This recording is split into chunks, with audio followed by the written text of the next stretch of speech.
Kumusta and welcome back to my channel, Mang Kres TV, and long time no upload tayo. Pasensya na dahil medyo naging busy lang tayo sa work, pero okay lang yan dahil mag-grant tayo ng isang request mula sa comment section. At yung request niya, ang title ng song na to is Tell Me by Side A. So, yun. Tara na! Tutorials at iba pa. So wag na tayo magpaligoy-ligoy pa. Ito yung tablature ng intro and ganito siya.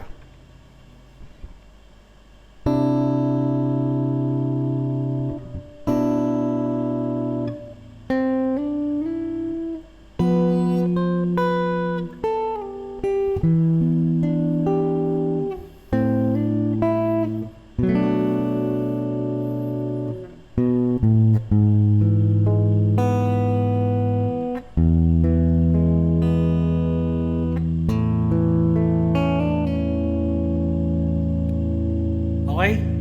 So, ganito naman yung normal speed niya.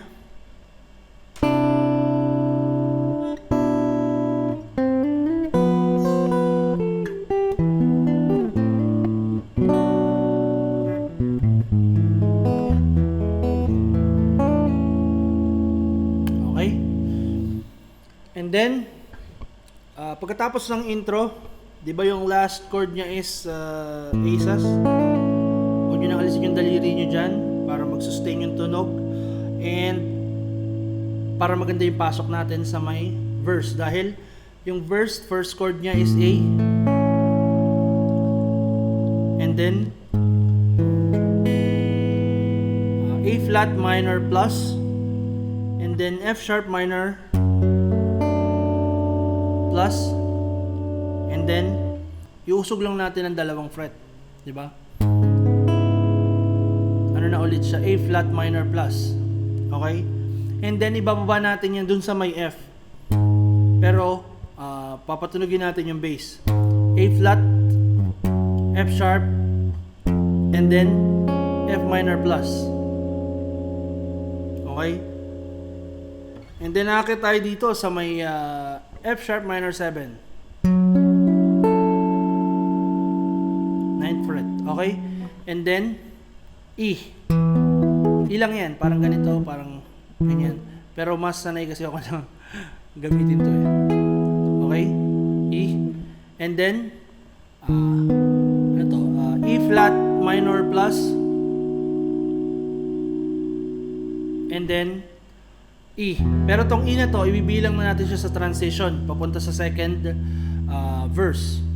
So, yung transition niya is E, and then 6th string and 3rd string, di ba? Ganun siya. Tapos ganito, F sharp. Okay? And then 4th fret. Di ba? Okay? Yan yung transition niya papunta sa second verse. So, kunin natin yung verse 1 muna kasi yung verse 1 na chords parehas lang nung verse 2, di ba? There are nights when I can't help but cry and I wonder why you have to leave me. Okay? And then ulit. Why did it have to end so soon? And you said that you would never leave me. Di tayo nagkaiba. Yung transition na to papunta na ng chorus, di ba? Pagkatapos nitong E flat minor plus, aakyat tayo ng E. Dito natin kukunin yung E imbis na doon sa baba. Tapos, D. So, bali yung transition niya is E, D, and then, chorus. Tell F sharp minor 7. Me. Ito ay F minor 11. Okay? Lagyan nyo lang ng sundot ng ganon. Okay? Parang And then, E over D. Para siyang D na inakit mo ng dalawang fret, pero E na siya. Tapos yung bass niya is D pa rin. Lagyan natin ng konting melody. First string, 5th fret, gamitin nyo yung pinky. And then, itong ring finger nyo, second string, 5th fret, slide nyo ganon sa 7th fret, tapos balik. Diba? Ganon. Tapos, C sharp minor 7 and F sharp minor 11. Okay? Diba?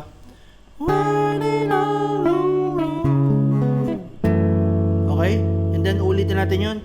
What did I do to make you change? And then, B minor 7, your mind. Akit tayo sa E. Completely. Transition. D. When I... Ulitin lang yung chords. Thought this love will never end.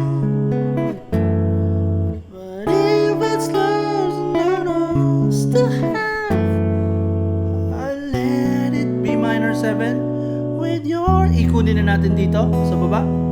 Goodbye A. Okay? And then may transition yan papunta sa verse. Balik sa verse. Chorus to verse transition. A flat minor plus, F sharp minor plus, and then E. 3 chords lang. Diba? Goodbye.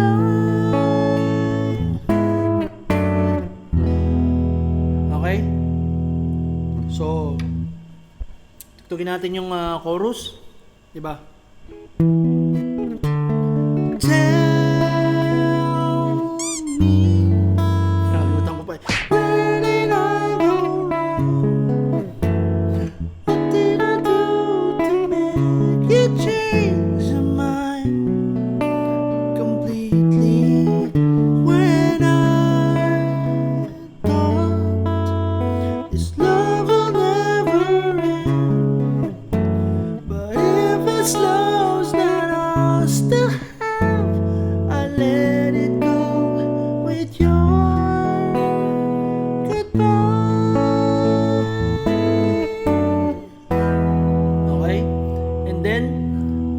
Verse ulit, verse 2, kukunin natin yung chords ng verse 2, pati yung transition niya.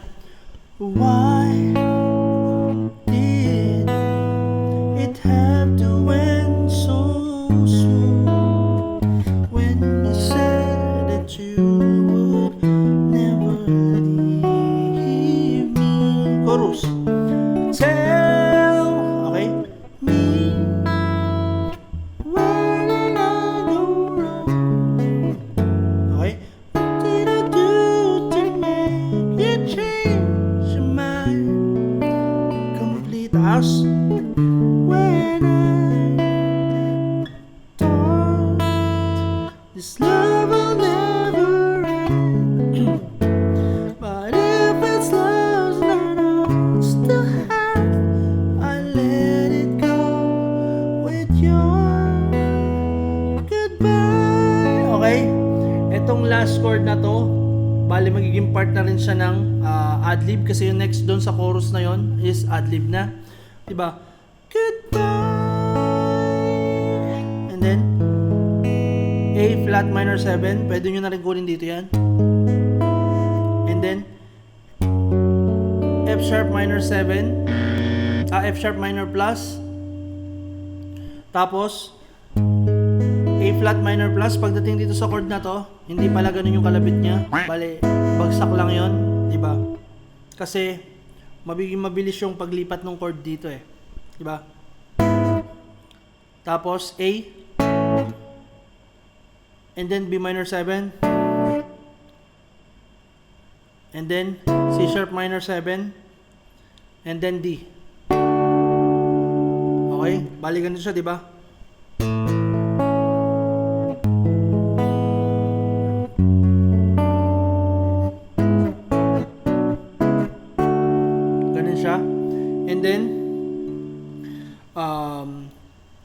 over C sharp. And then B minor, pero i-bar nyo lang to ng ganito. Tapos sundot sa second string, 8th fret. Yun ay third string, 7th fret. Tapos C sharp minor. Emphasize nyo tong second string, ha. Tapos C sharp minor over B. Nalito na ako. B. Tapos B flat. Emphasize nyo ulit yung second string. Tapos B minor 7, A, and then ito mabilis yung lipat, di ba? A flat minor plus, F sharp minor plus, and then E. Okay? Para siya yung transition papunta sa verse, no? Okay, so bali ganito yung ad-lib, di ba? Goodbye.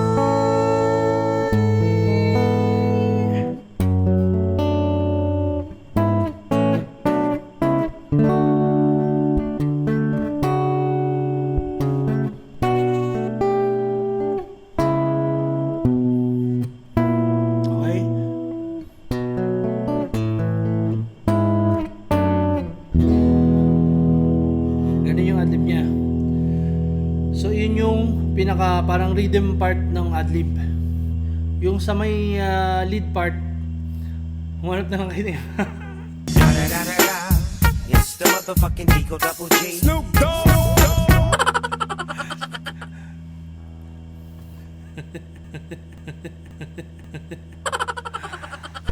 Okay, so di ba galing tayo dito? Diyan tayo nagtapos. And then chorus, same chords lang din. Mag-iiba lang dun sa may bandang huli. Pakita ko na sa inyo. Di ba? Tell me, where did I go wrong? What did I do to make you change your mind? Taka sa 8 completely. When I thought this love will never end, but if it's love's not ours to have. And then G6 as I let it go. E. Okay? And then tell ulit, last chorus na to. Me, where did I go wrong? And then what did I do to make you change your mind completely? When I thought this love will never end, but if it's love's not ours to have, I let it go. And then outro with your E, and then ito na yung outro. Goodbye. G6 sus. Okay, ganun siya. And then F sharp minor sus. And then E minor.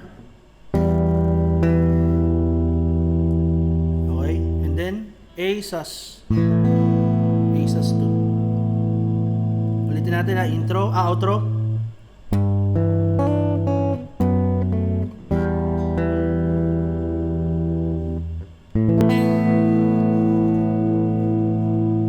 Okay. So, yun lang siya. Don't forget to hit that like button. And huwag niyo kayong makalimutan mag-subscribe. And see you in the next video.